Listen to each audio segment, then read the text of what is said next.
So today's the day we tackle the tedder. See how there's all that play in this here bar? So basically what happens with this tedder though, when I'm going through the field or when I'm going down the road, it likes to wobble back and forth. I'm pretty sure this is the problem. There shouldn't be all that play in there. So what we're gonna do is we're gonna take this bolt out and we're gonna see how badly it's bored out in there. If I can drill it out or stick a bigger bolt in it, I will. If not, we'll just have to end up getting a new bar. Before I tackle that project though, I'll show you what I did to this thing today. I got all the pieces thrown back on it that I hadn't before I left for Florida. The one problem I ran into though is this grill. It has these plastic pieces on the side which are used to, at least bolt this top one in, and they disappeared. I don't know where they went to, and I've been re-watching the videos I took before I left for Florida, and in some videos they're on and then the next video they're off, and I have no idea where they went. So yeah, so I threw them on and said whatever, I don't care. The main thing I focused on was getting this tractor all greased up and ready for the field. Turns out about like 10 of the 15 of the grease zerks that I hit wouldn't take grease. So, replaced one there, replaced the two on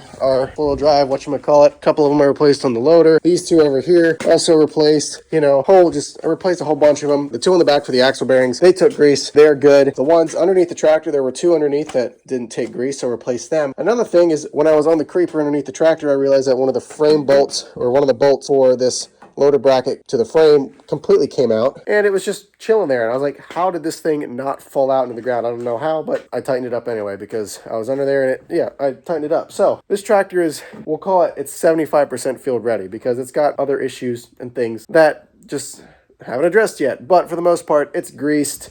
The fluids in the front end are changed, the mirror's on, it's polished and waxed, which it doesn't look like it anymore because I did a bunch of dirt work with it, you remember, but it's good enough. We're going to send it in the field as it is. The main thing yet that we still have to do to it is fix the fan issue. Don't know why the fan don't spin. We got to figure that out. Chances are we'll have to use this thing to mow hay again, given the 966 is just it's injury prone. It's like a piece of junk.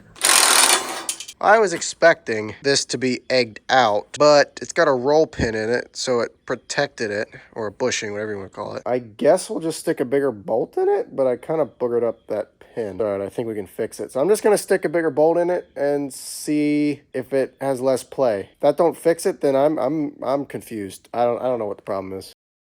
So here's what I did. I went to the Amish store. I bought a bolt for this thing because I couldn't really find a bolt that was going to fit in the roll pin and take the slop out. So I decided to get a bigger bolt and we're going to pound the roll pin out. Well, in the process of pounding the roll pin out, I've gotten a bolt stuck in the hole. So it's been a nightmare to get it out. I've had to drill a hole in the bolt so that I could get a different bolt, a smaller bolt, down in there far enough to where I can pound on it without it falling out every time I hit it. And you're going to watch me struggle, and now I don't know where I put my bolt. Put the bolt in there, you start pounding, right? Turns out you're not going to watch me struggle because it seems I already did the hard work off camera. So that's good, you won't hear me cuss. I'm just going to pretend this never happened. So my new bolt right here, I put it in the hole and it's still got slop in it, which is not ideal because the whole point of me doing this is to get rid of the slop, the floppiness in here. If I can actually probably show you. We put it in and you can see how there's all that slop in there. I don't want that. So I did some digging in my old fancy smanchy bolt bin over there and I found this big old honker in here, even found a nut that'll fit it. And it goes in a little bit, but then it stops, which means it's really tight in there. So my plan is I'm gonna pound that thing in there. Hopefully it doesn't booger up the threads, but there ain't no slop in that. Hopefully that'll fix it. If that does not fix our wobbling issue, then I don't really know what it is. Because I'm going to an even bigger bolt, I don't think I'll have to weld plates to the side there, and I think I can actually drill out the holes bigger, if not keep them the same size. No, I'll probably definitely have to drill them. So we'll have to do some drilling on there. I think it'll work. When I tell you this thing is cross-threaded so bad, it is cross-threaded so bad. Look how crooked that is. But you know what? I really don't care at this point. If that fails to fix it, and if that jerry-rigged whatever the frick I just did ever fails again, I'm just going to buy a new bar. It's about that time of year.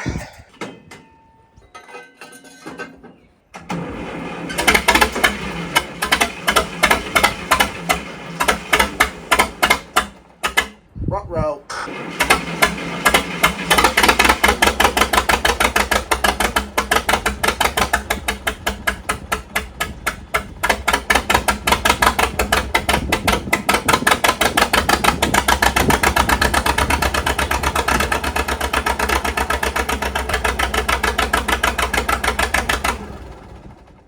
only firing on 2 cylinders. What the heck is wrong with this thing? Sounds like a Johnny Popper. When in doubt, tap stuff with a wrench.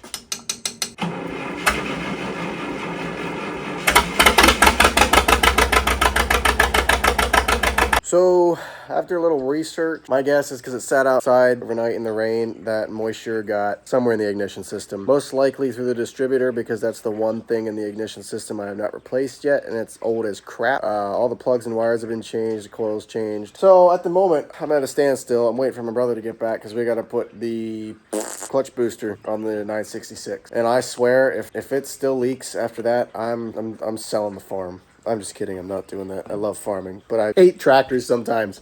Ah!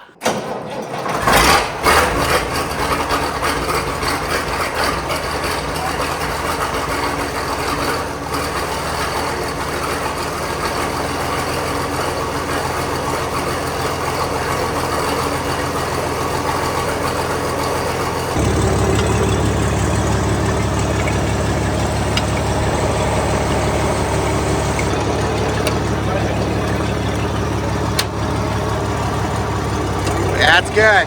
Right there, yeah.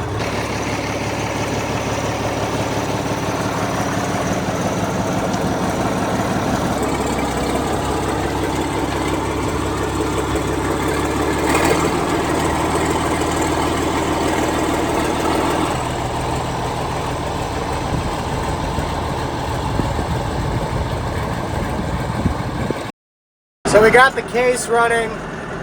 What we did, the distributor is really old, like I was saying. I think I said that. A bunch of moisture got in there. We pulled it off, dried it out, filed the points down, got it running. We're gonna take the tedder back up to the barn, unhook it, bring the case back down, park it in the shop, and probably gonna end up getting a new distributor for it because it's as old as balls.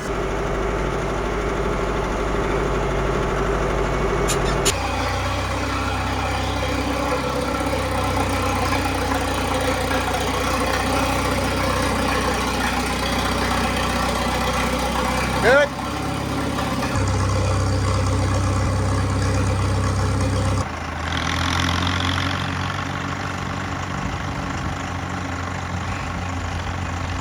So today didn't turn out to be that bad of a day after all. Recap, I fixed the tedder, then proceeded to go and start this thing up and it didn't start up. So then I went inside, had some lunch, then Eli and I went up and fixed the 966. It runs, it works, we fixed it, adjusted the clutch, everything's good on it. And then this guy here, we popped the distributor cap off, took the moisture out of it, filed down all the points. She fired right up. It runs, but now it's in the shop here because I'm gonna go through it and get it ready. So I'm gonna change the oil up in this air filter element up here. It's a oil bath filter, so we'll change that oil. We're gonna grease the whole thing and we're gonna put a new distributor on this thing because it's about time for that. Everything else is fixed. Stuff is getting done. Really happy about that. The rake is the only thing that hasn't really been touched yet. We'll pull it down here kind of before the season starts and grease it up. Nothing really needs done to that. The disc bind is still at the disc doctor getting some, serviced, and there were some things on it that needed addressed. So yeah, that's about it. Thank you for watching. See you in the next one.